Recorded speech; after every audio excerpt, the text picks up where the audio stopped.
Tuhan Allah Bapa kami dalam kerajaan surga, terpujilah nama-Mu ya Tuhan. Allah kami yang setia, yang tidak pernah meninggalkan perbuatan tangan-Mu. Allah yang hidup, yang berjalan bersama-sama dengan setiap kami anak-anak-Mu.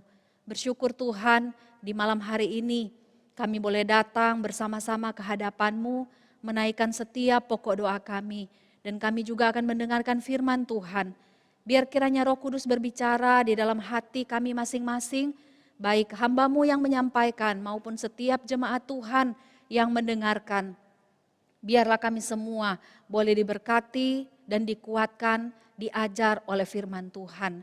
Kami bersyukur untuk waktu yang berharga ini. Berfirmanlah kepada kami Tuhan, kami siap untuk mendengarkannya. Demi Kristus Yesus Tuhan kami yang hidup, kami berdoa kepadamu. Amin.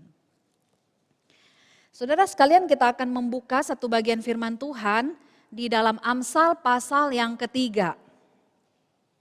Amsal 3, kita akan membaca ayat pertama sampai ayat yang keempat. Amsal pasal yang ketiga, ayat pertama sampai ayat yang keempat. Saya akan membaca untuk saudara sekalian. Berkat dari hikmat. Hai anakku, janganlah engkau melupakan ajaranku, dan biarlah hatimu memelihara perintahku. Karena panjang umur dan lanjut usia, serta sejahtera akan ditambahkannya kepadamu. Ayat 3. Janganlah kiranya kasih dan setia meninggalkan engkau. Kalungkanlah itu pada lehermu, tuliskanlah itu pada loh hatimu.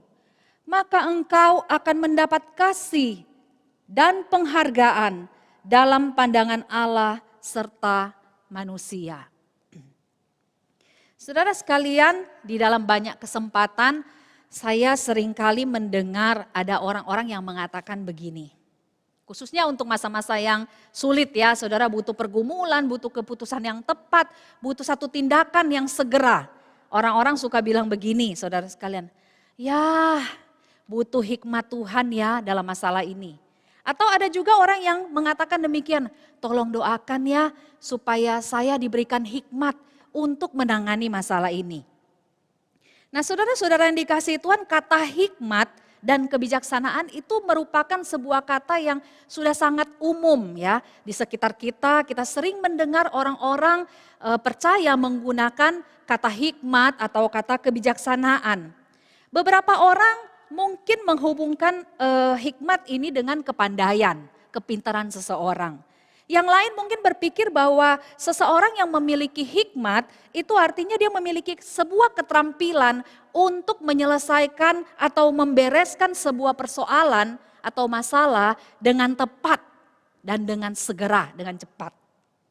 Nah saudara-saudara yang dikasihi oleh Tuhan, kita bersyukur bahwa setiap kita banyak kali dan tidak asing lagi dengan kata hikmat ini. Sangat wajar dan sangat manusiawi jika seseorang ingin menjadi orang yang lebih berhikmat, lebih bijaksana, atau ingin menjadi orang yang lebih baik lagi di dalam kehidupannya. Sehingga dengan hikmat yang dia miliki, kebijaksanaan yang dia miliki, dia boleh melewati setiap masalah hidupnya dan dia boleh mengambil keputusan-keputusan yang tepat di saat-saat yang tepat dan genting.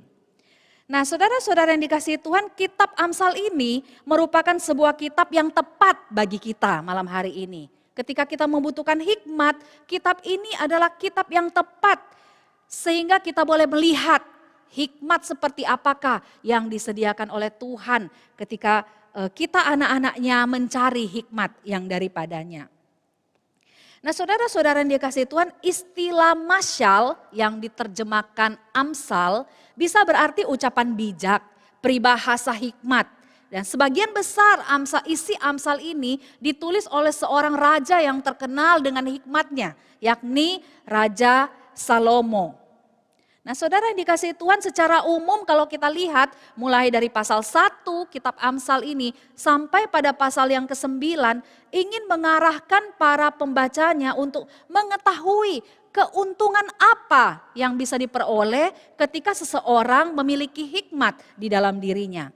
Tentu sekali lagi saudara sekalian, hikmat di dalam konteks malam hari ini adalah hikmat yang berkaitan langsung dengan Allah. Nah saudara-saudara yang dikasihi Tuhan, tujuan dari penulisan Amsal ini sudah ada tertulis di dalam pasal 1 ayat 2 sampai 6. Salomo menuliskan Amsal ini agar supaya orang-orang diberikan hikmat dan pengertian bagaimana bisa memiliki perilaku yang bijak. Mengenai kebenaran diajarkan di sana, mengenai keadilan, mengenai kejujuran. Sehingga dengan demikian orang yang tidak berpengalaman bisa menjadi orang yang lebih bijak. Kaum muda atau anak-anak dapat memperoleh pengetahuan dan kebijaksanaan. Dan orang-orang yang bijak akan menjadi orang yang semakin bijak lagi.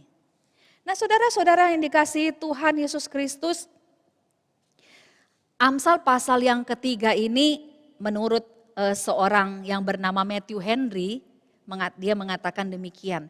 Ini adalah sebuah pasal 3 ini adalah pasal yang terunggul dari seluruh kitab di dalam Amsal ini. Karena banyak sekali alasan-alasan dan pengajaran-pengajaran yang mendorong seseorang bisa menjadi pribadi yang lebih saleh lagi. Kalau saya secara pribadi saudara sekalian, Amsal 3 ini menjadi sebuah Amsal yang sangat berkesan buat saya. Saya ingat pada waktu saya SD, saya dan adik saya nomor 2 diberikan sebuah Alkitab kecil saudara. Lebih kecil daripada yang saya pegang hari ini. Karena biasanya Alkitab anak-anak itu yang ukuran anak-anak bisa dikantongin di dalam tas ya. Nah saudara, waktu saya dan adik saya menerima Alkitab kecil dari orang tua kami, waktu membuka awalnya, saudara, biasa di Alkitab kita kan ada lembaran kosong ya. Nah di lembaran kosong yang pertama ada tulisan tangan dari papa saya, saudara.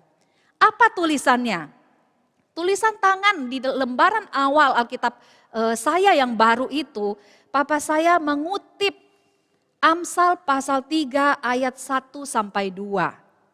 Amsal pasal 3 ayat 1 sampai 2 yang baru kita baca tadi. Hai anakku, janganlah engkau melupakan ajaranku dan biarlah hatimu memelihara perintahku.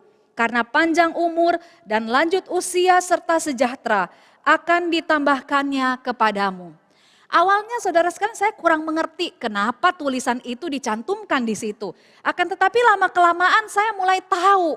Saya mengerti pada akhirnya bahwa itu adalah satu dorongan buat kami anak-anak untuk bisa semakin mengasihi Tuhan, hidup berdasarkan firman Tuhan. Saya percaya sama seperti pada waktu Salomo menuliskan hai anakku dan seterusnya. Kerinduan yang sama juga akan ada di dalam diri orang tua saya ketika mereka menuliskan atau mengutip kalimat dari Salomo ini. Saudara-saudara yang dikasihi oleh Tuhan Yesus Kristus, kita akan melihat ada beberapa nasihat yang dituliskan yang ingin Salomo sampaikan kepada setiap kita berkaitan dengan hikmat, berkaitan dengan kebijaksanaan. Landasan yang utama dari pengajaran dalam kitab Amsal ini adalah untuk membuat orang memiliki hidup yang benar dan semakin takut akan Tuhan. Di dalam pasal 2 Salomo menyatakan bahwa orang yang mencari hikmat akan memperoleh pengertian tentang takut akan Tuhan dan mendapat pengenalan akan Allah. Ayat 6 di pasal yang kedua Salomo menuliskan demikian, karena Tuhanlah yang memberikan hikmat, dari mulutnya datang pengetahuan dan kepandaian. Nah saudara, pasal 3 ini kita akan bahas dengan berfokus dan berlandaskan pada rasa takut akan Tuhan dan hormat kepada firman Tuhan. Kita lihat pasal 3 ayat 1 sampai 4 sekali lagi. Ada 3 nasihat yang diberikan oleh Salomo untuk kita perhatikan pada malam hari ini. Nasihat yang pertama ada di dalam pasal 3 ayat yang pertama. Hai anakku, janganlah engkau melupakan ajaranku. Saudara, ayat ini diterjemahkan dengan terjemahan yang lain seperti ini. Hai anakku, janganlah melupakan hukumku. Pengajaran atau hukum yang dimaksud oleh Salomo ketika dia mengatakan, "Hai anakku, janganlah melupakan hukumku atau ajaranku." Ini berkaitan dengan hukum ini berkaitan dengan firman Tuhan. Ajaran ini berkaitan dengan firman Tuhan yang telah diberikan atau diterima oleh Salomo dan kemudian firman itu telah menjadi satu dasar untuk dia menjalani kehidupannya selama ini. Salomo menasihatkan, "Hai anakku, janganlah engkau melupakan ajaranku. Janganlah engkau melupakan firman yang telah aku hidupi selama ini sehingga aku menjadi orang yang bijak, sehingga aku menjadi orang yang berhikmat." Nasihat yang kedua, saudara sekalian, dikatakan demikian. Dan biarlah, masih di dalam pasal 3 ayat yang pertama, dan biarlah hatimu memelihara perintahku. Jadi Salomo bukan hanya menasehatkan bahwa jangan lupakan, terus ingat akan firman. Salomo melanjutkan, biarlah hatimu tetap memelihara, terarah kepada firman itu, kepada perintah itu, kepada hukum dan pengajaranku. Jadi saudara sekalian, firman Tuhan menjadi prinsip yang penting dalam kehidupan Salomo dan dia ingin ajarkan kepada setiap kita malam hari ini.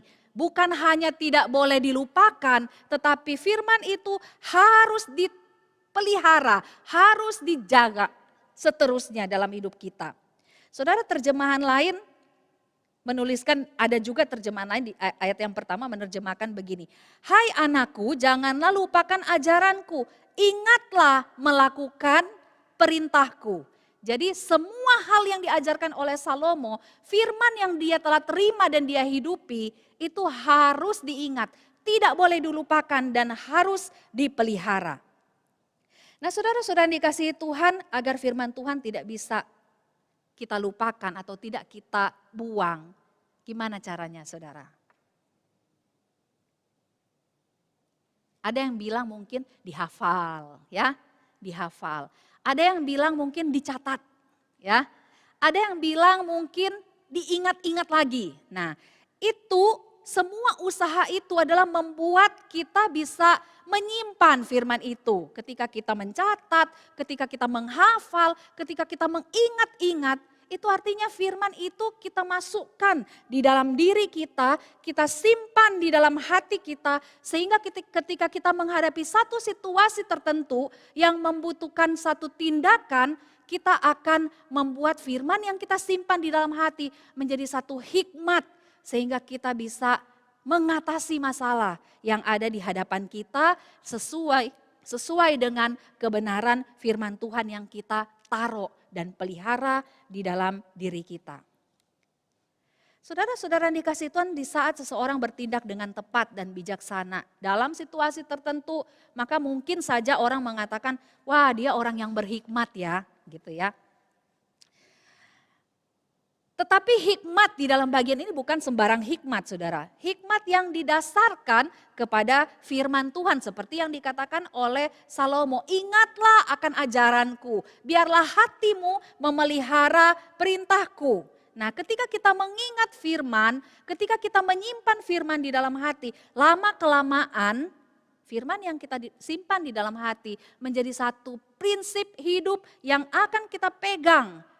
Prinsip hidup yang akan mengoperasikan seluruh pola pikir kita, perkataan kita, bahkan tercermin di dalam tindakan kita.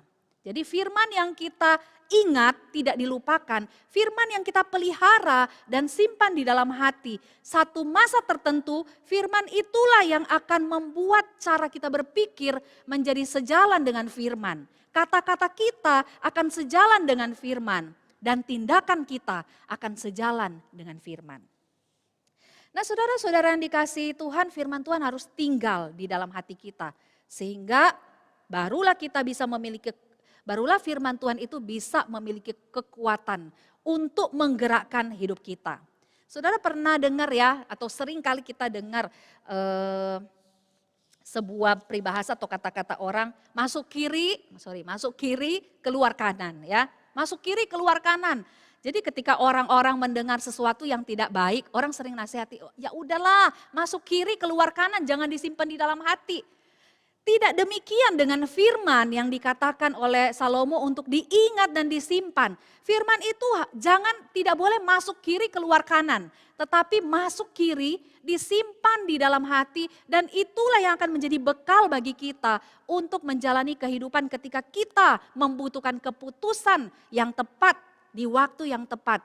Firman itulah yang akan keluar dari tindakan kita. Mulai dari pola pikir, perkataan, tindakan. Itulah yang akan keluar yang kita butuhkan untuk menjalani masalah-masalah, persoalan apapun yang ada di sekitar kita.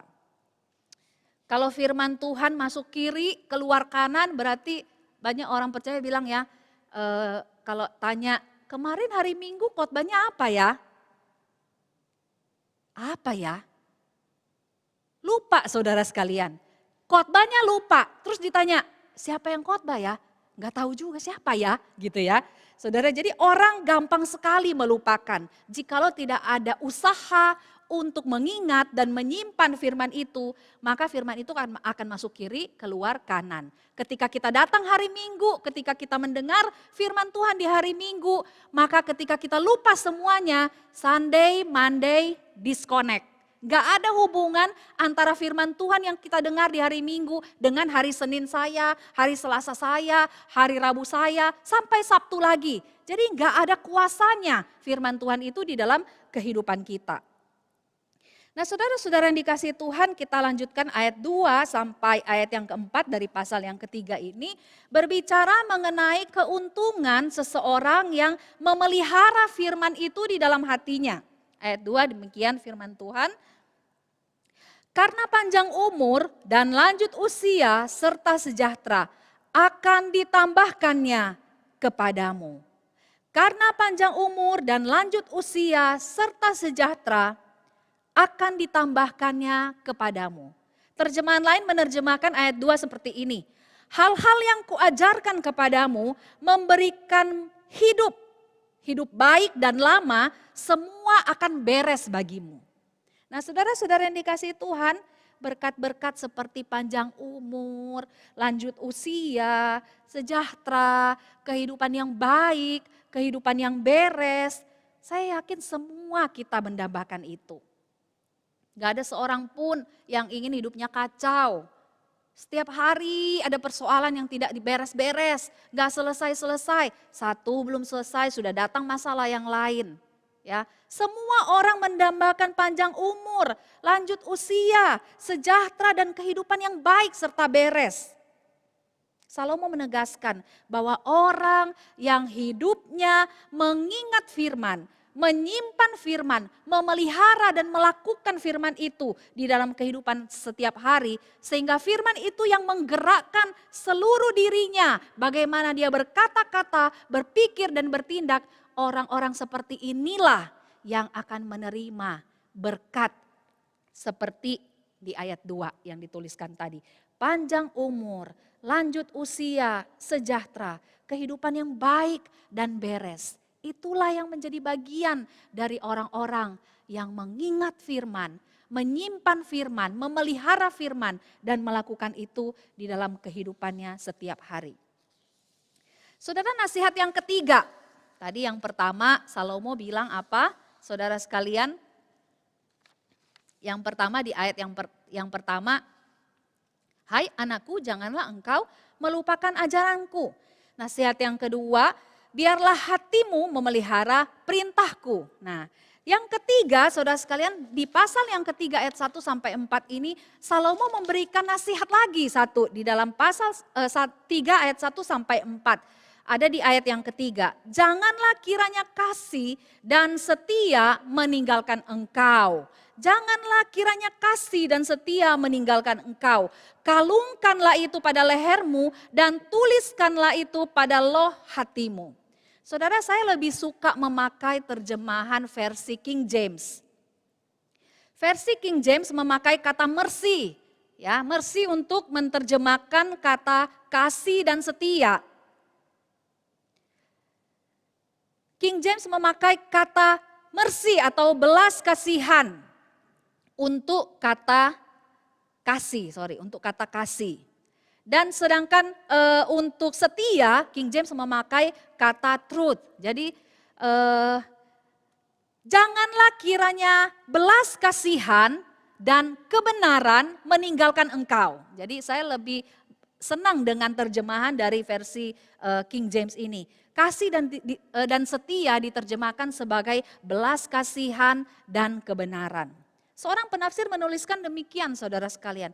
Belas kasihan membungkamkan semua kepentingan diri sendiri dan kebencian. Sedangkan kebenaran membungkam semua dusta, kemunafikan, dan kecurangan. Jadi ketika Salomo bilang di dalam ayat yang ketiga, janganlah kiranya mercy and truth, jangan kiranya belas kasihan dan kebenaran meninggalkan engkau. Saudara, ini sebuah nasihat yang sangat berharga di tengah-tengah kehidupan kita yang semakin bobrok ini. Semakin banyak orang yang tidak mengerti apa itu belas kasihan. Semakin banyak orang yang hidupnya di dalam kepahitan dan di dalam kebencian. Semakin banyak orang yang hidup dalam kemunafikan dan dusta serta kecurangan terjadi di mana-mana. Namun Salomo mengingatkan, hendaklah belas kasihan dan kebenaran ada di dalam dirimu, anakku. Janganlah kiranya belas kasihan dan kebenaran meninggalkan engkau. Kalungkanlah itu pada lehermu dan tuliskanlah itu pada loh hatimu. Nah, artinya saudara sekalian, ketika orang yang memiliki belas kasihan dan kebenaran, dia melakukan firman itu di dalam dirinya, firman itu teraplikasi di dalam dirinya. Firman itu dibawa terus, menjadi bagian dirinya. Kalungkanlah itu pada lehermu dan tuliskanlah itu pada loh hatimu. Dia akan bawa kemanapun dia pergi, apapun situasinya, itu ada dekat dengan dia. Nasihat itu dekat dengan dirinya. Kemanapun dan apapun yang dia alami, dia hadapi, itu dekat dengan dirinya. Dia bawa kemanapun. Saudara, ayat yang keempat, Salomo menuliskan, maka engkau akan mendapat kasih dan penghargaan dalam pandangan Allah serta manusia. Nah, saudara, ini sebuah keindahan hidup dari seseorang yang mendengar, memelihara, menyimpan firman, dan melakukan firman itu, membuat firman itu menjadi bagian yang tidak terpisahkan dari dalam dirinya. Firman itu yang menggerakkan cara dia berpikir, berkata-kata, dan bertindak. Ini keindahannya, saudara sekalian. Maka engkau akan mendapat kasih dan penghargaan dalam pandangan Allah dan manusia. Saudara, ini sebuah hal yang sangat bernilai. Banyak orang sukses, saudara, berhasil di dalam hidupnya. Tetapi itu sebatas sukses dan berhasil di mata manusia.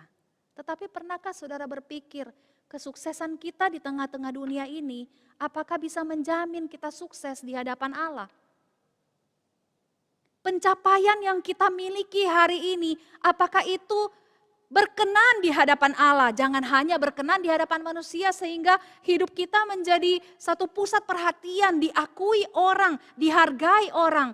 Tetapi sebenarnya apa yang kita capai, kesuksesan, keberhasilan, semua yang kita miliki dalam diri kita, sebenarnya tidak berkenan di hadapan Allah. Kita sukses secara duniawi, tetapi kita tidak sukses di hadapan Allah.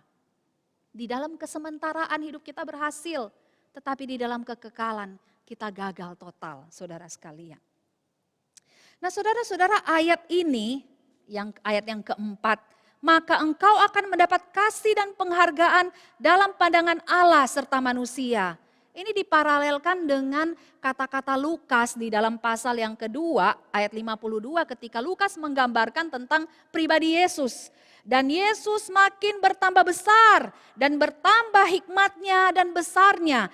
Dan makin dikasihi Allah oleh Allah dan manusia. Jadi saudara sekalian, kesuksesan, keberhasilan kita di tengah-tengah dunia ini sama sekali tidak menjamin kesuksesan kita di hadapan Allah. Kita diakui di hadapan manusia, tetapi belum tentu kita diakui di hadapan Tuhan. Untuk waktu yang sementara, kita mungkin adalah orang-orang yang berhasil, tetapi dalam kekekalan kita gagal, saudara sekalian. Saudara, yang terakhir yang harus kita renungkan malam hari ini. Saya ingin saudara renungkan yang pertama, seberapa keras effort kita, seberapa keras usaha kita untuk mengingat firman Tuhan. Seberapa keras effort kita untuk mengejar firman itu sampai kita mengerti. Seberapa keras usaha dan effort kita untuk menyimpan firman Tuhan itu di dalam hati sehingga firman itu menjadi bagian dari keseluruhan pola pikir, perkataan dan perbuatan kita. Jika dibandingkan dengan saudara mengejar hal-hal yang lain, lebih besar mana effortnya saudara sekalian? Saudara mengejar hikmat di dalam firman-Nya dengan effort yang luar biasa sehingga saudara bisa ingat, tidak pernah lupa firman-Nya. Saudara bisa simpan dan saudara bisa lakukan firman itu dalam hidupmu setiap hari. Jika dibandingkan dengan effort atau usaha kita ketika kita mengejar hal-hal di luar Tuhan. Mana lebih berat saudara sekalian? Usaha yang mana yang lebih berat yang kita lakukan? Apakah ketika kita mengejar firman berapa persen? Atau ketika kita mengejar hal-hal di tengah-tengah dunia ini berapa persen saudara sekalian?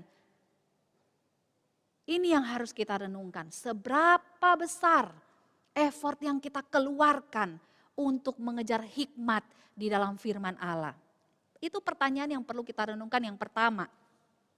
Pertanyaan yang kedua berbicara mengenai hasil saudara sekalian. Apa yang saudara kejar selama ini dengan effort yang begitu besar, dengan usaha yang begitu besar, apakah seimbang dengan hasil yang engkau peroleh? Engkau sudah melakukan berbagai macam usaha, mengejar tanpa henti apa yang engkau ingin kejar di tengah-tengah dunia ini, kesuksesan, keberhasilan, memiliki banyak hal yang ingin dimiliki oleh dunia ini. Dengan usaha yang begitu luar biasa. Hasilnya seperti apa saudara sekalian? Banyak orang yang memiliki segala sesuatu. Tetapi dia tidak memiliki damai sejahtera di dalam hatinya. Dia punya apapun yang dia inginkan. Tetapi dia tidak bahagia saudara. Dan banyak orang berhasil, sukses, kaya raya. Pada akhirnya mengakhiri hidup dengan bunuh diri. Saudara ingat baik-baik yang perlu kita renungkan. Apakah usaha yang kita lakukan mengejar firman dan mengejar hal-hal duniawi seimbangkah atau tidak? Mana yang lebih berat? Kita mengejar firman Allah, mengerti firman Allah, melakukan firman Allah, menyimpan, memelihara itu. Atau usaha kita mengejar yang di luar firman itu jauh lebih besar. Selanjutnya saudara mesti pikirkan kembali hasil. Dengan usaha saya sedemikian rupa, saya mati-matian bekerja siang malam, kadang susah tidur, kadang tidur cuma 2 jam. Seimbangkah saudara hasil yang saudara peroleh hari ini? Hikmat dikatakan lebih berharga dari perak. Ketika engkau mengejar seperti harta karun, itu akan membawa engkau lebih dekat kepada Tuhan. Saya percaya ini yang perlu kita lakukan pada masa-masa seperti ini. Segala sesuatu mungkin berhasil di hadapan manusia, tetapi mungkin tidak berkenan di hadapan Tuhan. Apa yang kita cari? Hikmat Allah atau usaha mencari sesuatu di dunia ini yang seperti kata pengkhotbah, usaha menjaring angin. Tidak dapat apa-apa saudara. Tidak seimbang antara kerja keras yang engkau keluarkan dengan hasil yang engkau dapatkan. Engkau pikir dengan demikian engkau bisa berbahagia dan mendapat damai sejahtera. Ternyata tidak saudara sekalian. Firman Tuhanlah yang menjadi satu pemuas yang paling utama di dalam kehidupan kita. Kita boleh hidup sederhana, tetapi ketika kita menghadapi masalah, hikmat Tuhan di dalam firman-Nya membuat kita tanpa kita sadari, tanpa kita pernah bayangkan, kok bisa lewat ya? Kesusahan ini dan itu kita bisa bertindak dengan tepat, berpikir dengan tepat, dan kita mengambil keputusan dengan tepat. Di dalam waktu yang sempurna kita bisa lewat itu tanpa melakukan dosa di hadapan Tuhan. Hidup kita berkenan, baik di hadapan manusia dan juga terutama berkenan di hadapan Tuhan. Mari kita berdoa, saudara. Bapa di surga, kami datang kepadamu bersyukur Tuhan, bahwa di dalam firman-Mu terkandung hikmat yang luar biasa. Sehingga ketika kami menghadapi kesulitan persoalan hidup apapun, semua itu tersedia bagi kami. Orang-orang yang tidak melupakan firman, selalu mengingat firman. Kami yang memelihara firman dan membuat firman itu menjadi bagian yang tidak terlepaskan, tidak terpisahkan dari hidup kami. Hidup kami akan bahagia, sejahtera. Kami mengalami masa-masa yang indah dituntun oleh tangan Tuhan. Tolong kami Tuhan. Semakin hari semakin hidup lebih bijaksana lagi. Sehingga kami bukan hanya berkenan di hadapan manusia, tetapi terlebih kami berkenan di hadapan Allah. Terima kasih Bapa di surga. Kami bersyukur untuk malam doa pada saat ini. Demi Kristus Yesus, Tuhan kami yang hidup, kami berdoa dan bersyukur kepadamu. Amin.